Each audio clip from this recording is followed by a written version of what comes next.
জিনিস, সেই বস্তুকে আমি খুঁজে পাচ্ছি না। এই আসরে সেই জিনিসকে পাবার অবকাশে এটা উপনীত। মায়ের সাথে শিশুবেলা 5 বছর বয়সে যখন রথের মেলায় গিয়েছিলাম, আর মনোহারি দোকানে বেলুন রেখেছি রজ্জু দিয়ে টানায়। মাকে বললাম, মা আমায় বেলুন কিনে দাও। বাস্তব এবং আধ্যাত্মিক, দর্শন এবং জ্ঞান মার্গের আলোচনা। অতএব মা আমাকে 5 পয়সা দিয়ে 5টি বেলুন কিনে দিয়েছিলেন। আমি আনন্দে একেবারে আত্মহারা। রথের মেলা হইতে যখন আমি গৃহাভিমুখে গমন করছি, রথ হইতে প্রত্যাবর্তন করেছি, পথে আস্তে আস্তে এক এক করে 5টা বেলুন শেষ হয়ে গেল। মনটা একেবারে উদ্বেগিত। মনোহারি দোকানে রেখেছে বেলুন, আজও আমি সেই বেলুনের চিন্তা করছি। সেই দিন রথের মেলায় মনোহারি দোকানদার রেখেছিল বেলুন। এই বেলুন এখন কোথায় ভাবতে হবে। ওই দিন বেলুনের বাতাস বাইর হয়ে গিয়েছিল, তাই বেলুনকে ফেলে দেওয়া হয়েছিল। তাই বিশ্ব নিয়ন্তা যিনি মাঙ্গে কঙ্গে মেবা দ্বিতীয়াং সেই পরম করুণাময়ের এই দিন অগণিত বেলুন। আমরা যতই কি সকলেই বেলুন সদৃশ। বাতাস চলে গেলে অতএব কিসের আমিত্ব, কিসের বড়াই। একদিন এবার থেকে সেই পারে যেতে হবে। কি নিয়ে এসেছি, কি নিয়ে যাব, তথাহি স্মৃতি ব্যাখ্যা ধৃত শ্লোকে 700 হইছে শতাংশ দৃঢ়। আস্তে জীব সূত্র সর্বহয়ং সংঘাত তুহি চিত্তন। এক কেঁচা কেশের অগ্রভাগে হাতে নিয়ে যা কিছু পাওয়া যায় শতাংশ দৃঢ়। আস্তে এক কেশা কেশের অগ্রভাগের 10,000 ভাগের 1 ভাগ নিয়ে জগতে জন্ম লইয়াছি। আজ সুতিরি আঙ্গিনে আমার শ্রীমন গৌর সুন্দর পঞ্চতত্ত্ব সমেত 64 মহান্ত অষ্টকবিরাজে রাজন গোপাল গৌতমী তন্ত্রে নারদ বচন বলা হয়েছে তুলসী ধল মাত্র বিকৃত সমাধান ভক্তের বা বক্তব্য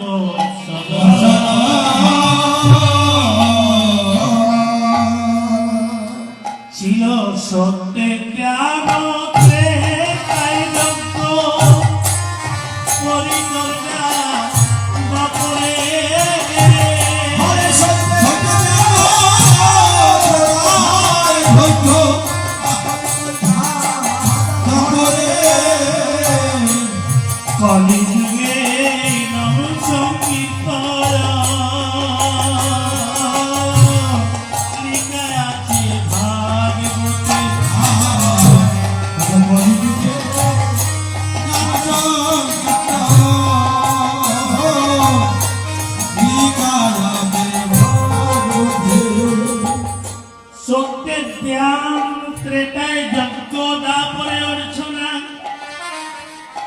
কলির ভজন না হয় কৃষ্ণ নাম বিনা। সত্য যুগে জীবের পরময় ছিল লক্ষাধিক বৎসর। সত্য যুগের পরময় ছিল 17,28,000 বৎসর। তখন জীব ধ্যান করে দ্বিগুণের মধ্যে দ্বিদল পদ্ম হয় এবং কৈবর্জন শক্তি আজ্ঞা চক্র কণ্ঠে ছিল দলপদ্ম বিশুদ্ধ চক্রের স্থিতি।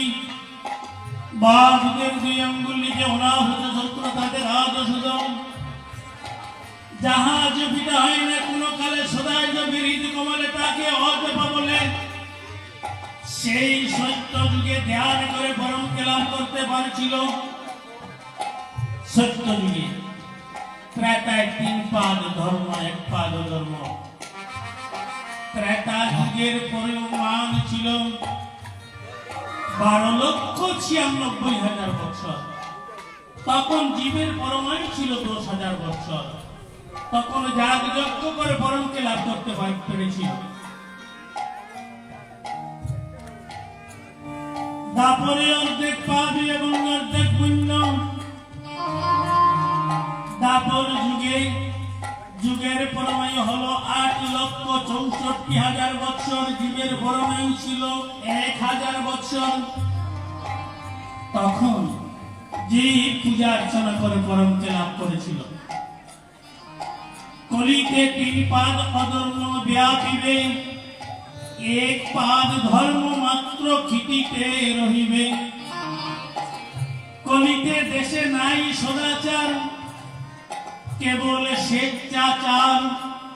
দুষ্ট ফিরে দম্ভ বরে, দেবতা বিগ্রহের নাহিক নিস্তার। হলো আগুনের প্রতিগত অত্যাচার। এই অনাচার, বেবিচার, স্বেচ্ছাচার, দুরাচার এই কলিযুগে। তাহলে কেমন করে জীব পরম করুণাময়কে লাভ করবে? ধন্য কলিযুগ ধন্য, যে যুগে কৃষ্ণ চৈতন্য পূর্ণ অবতীর্ণ নদিয়ায়। আজ যে কলিযুগ চলছে, 28 চতুর্যুগের কলি, 27 বার সত্য ত্রেতা দাপর কলি চলে গিয়েছে, এবার 28 বারের কলিযুগ। তাই ধন্য কলিযুগ ধন্য, যে যুগে কৃষ্ণ চৈতন্য পূর্ণ অবতীর্ণ নদিয়ায়।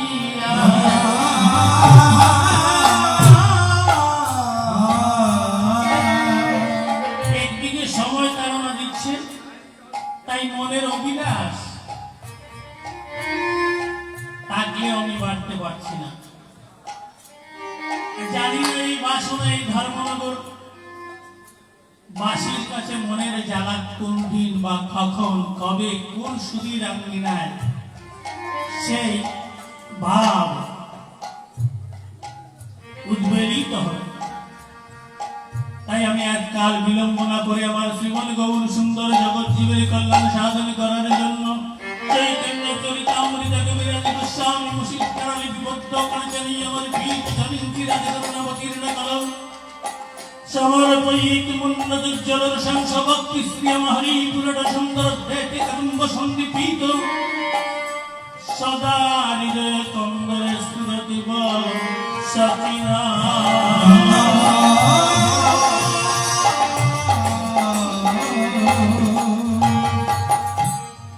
তাই আমার গৌর সুন্দর বলেছেন, এই পৃথিবীতে যত আছে নগরা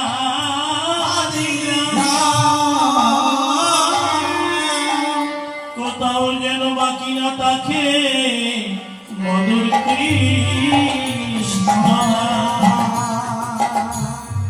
অতএব মধুর কৃষ্ণ নাম যেন কোথাও বাকি না থাকে।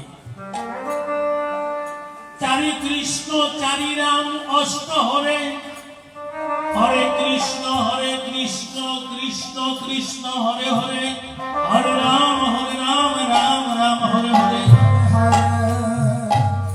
প্রতিটি শব্দের এক এক অর্থ, এক এক মূর্তি। অতএব চারি কৃষ্ণ চারি রাম অষ্ট হরে। জগৎ জীবের কল্যাণ সাধন করার এই অবকাশে আমার শ্রীমন গৌর সুন্দর সচিমায়ের দুলালিয়া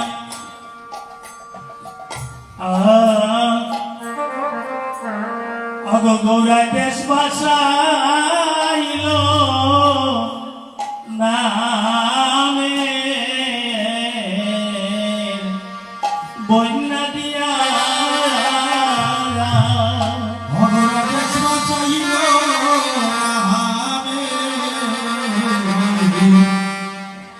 বন্যা দিয়া গৌরায় দেশ বাসাইল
Thank you.